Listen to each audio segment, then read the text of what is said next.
contemplated giving it one more crack? No, there's no part. So I couldn't say it was an easy decision, because to walk away from something that has almost been my life's passion was challenging, but I thought 99% once I'd hurt myself that it was an ACL, and not for a second did I think I was going to play another game of footy once that news was confirmed. You felt like a lot of injuries coming off the ground. Say again? It seemed like it lasted forever, the farewell and coming off the ground. Well, it didn't feel like it lasted as long as Lenny Hayes' farewell when he had the 6-week tour of duty. So, no, look, it was a pretty surreal moment. I was just trying to get off the ground, but the umpires wouldn't stop the game. So I said, look, my knee's stuffed. You need to stop the game. They said, we can only stop the game if the stretcher comes out. So we called the stretcher out and you know, didn't get carried out on a chariot, but on a medivac. So that's how it ended. But you don't get to write your ending. But as I touched on, it's been an incredibly fortunate journey. Not a magical ending, but a still very special 14 years. Given the fact that you would have known that you were nearer to the end than the beginning of your career, did you think that perhaps you would have steeled yourself a little bit, knowing that one injury was going to potentially end a career anyway, and in some respects you'd mentally prepared a little bit? I knew the end was coming. So yeah, in that sense, it hasn't been a huge surprise, but I guess just the suddenness of it has caught me a little bit off guard. But I've got time now. I guess I've got to dedicate a fair bit of time to the physical injuries and getting them right, and seeing what else needs to be done, and take a chance for a deep breath and regroup mentally, and go from there. What is next, Chris? You're known as being a really super involved guy in the community, obviously with the Disney connection over the journey as well. What do you want to do with the rest of your life? Look, I think it'll be something entrepreneurial. I'd like to start or buy a small business, but I think that'll probably be a couple of years down the track. And I guess I'll use the next period of time to really assess the different options. But I don't see myself working in football, certainly in a full-time capacity. And I'm conscious of trying to be excited about opportunities that will arise that I haven't been able to do throughout my footy career, and I'm looking forward to exploring them. Will it be hard to let football go? Incredibly hard, yeah. And just seeing the world through the eyes of someone who's no longer a footballer is incredibly strange. Since the age of, since I got drafted, but really since the age of 16, every decision in my life has been based around how that'll affect my football, and immediately that's no longer the case. So, there's a whole range of emotions that go with that, but I'm pretty clear it's going to be a huge change. You thought about retiring last year. Are you glad you did go on, because it's been a strange old year? No, well, clearly it was the wrong decision to go on. I know some people get tempted in times like this to try and spin everything positively. As it turned out, it was the wrong decision, but it was very much made for the right reasons. I think if I'd have made the wrong decision for the wrong reasons, then I'd regret that. But my motives were pure, and the decision-making process was sound. As it turned out, it hasn't been a great year, but I'll certainly be left with no what ifs. What would you say it's the wrong decision? Because of the results, or because of the way you played, or because of the injury? Because I didn't play in a win, and I've got to have a knee recon in 2 weeks. They're the two reasons that jump out at me immediately.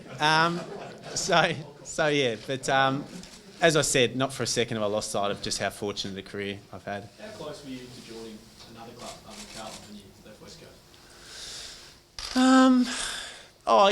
It was a decision that had to be made, and we thought through a lot of different options. I ran into Adrian Dodora at the races in October, and he said, we were wasting our time with you, because the decision with Carlton was done mid-June, which was completely incorrect. So yeah, it was a decision to be made, and really thankful I chose the Carlton Football Club.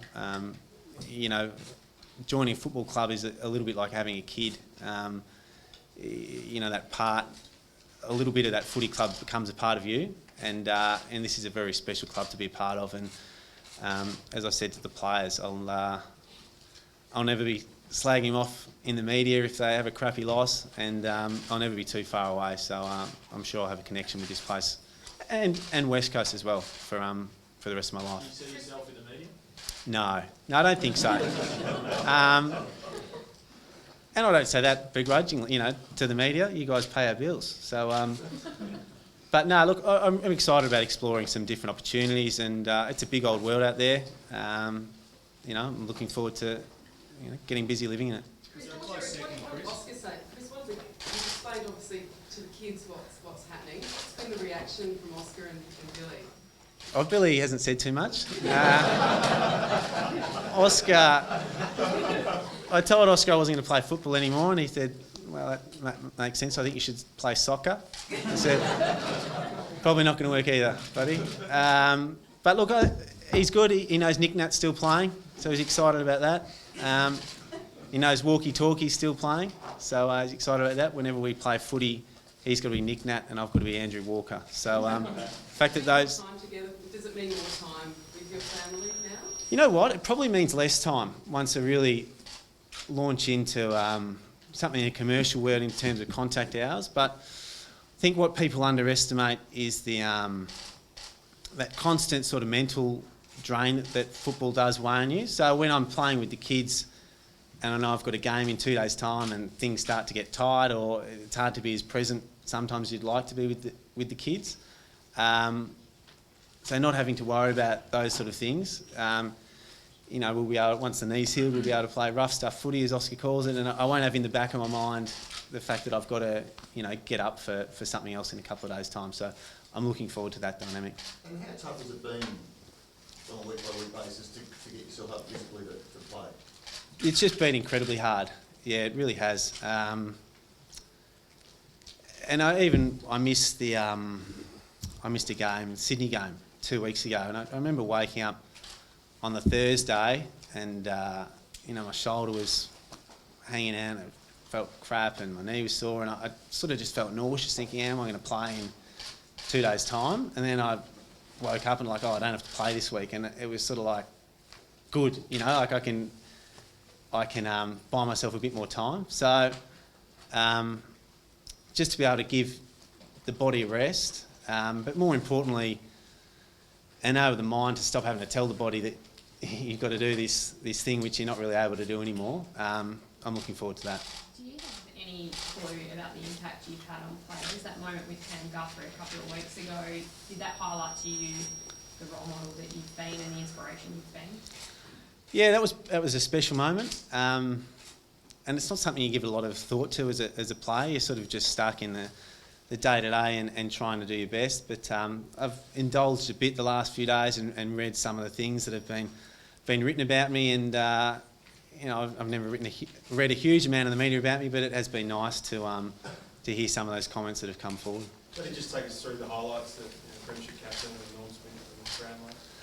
Yeah, well, the Premiership one stands head and shoulders above the rest. That was such a special day for a whole number of reasons. And in terms of Carlton, I think probably the Richmond final we won, that was a really special day, and the Essendon final as well. Just days where the crowd was really noisy. I just remember the noise of that Richmond final would be the loudest that I played in front of, and it just felt like you were really at one with the whole Carlton army, and that was really special. There's a lot of talk about where footy's headed. Is it as fun as it used to be? It doesn't feel that fun right now.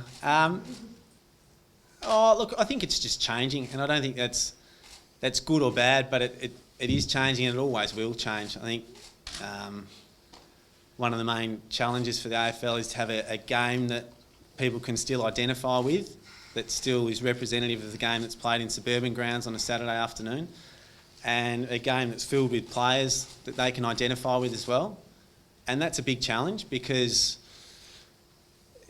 people who can't help themselves from having one beer too many, they relate to players that can't help themselves from having one beer too many when they're out after 5 or 6.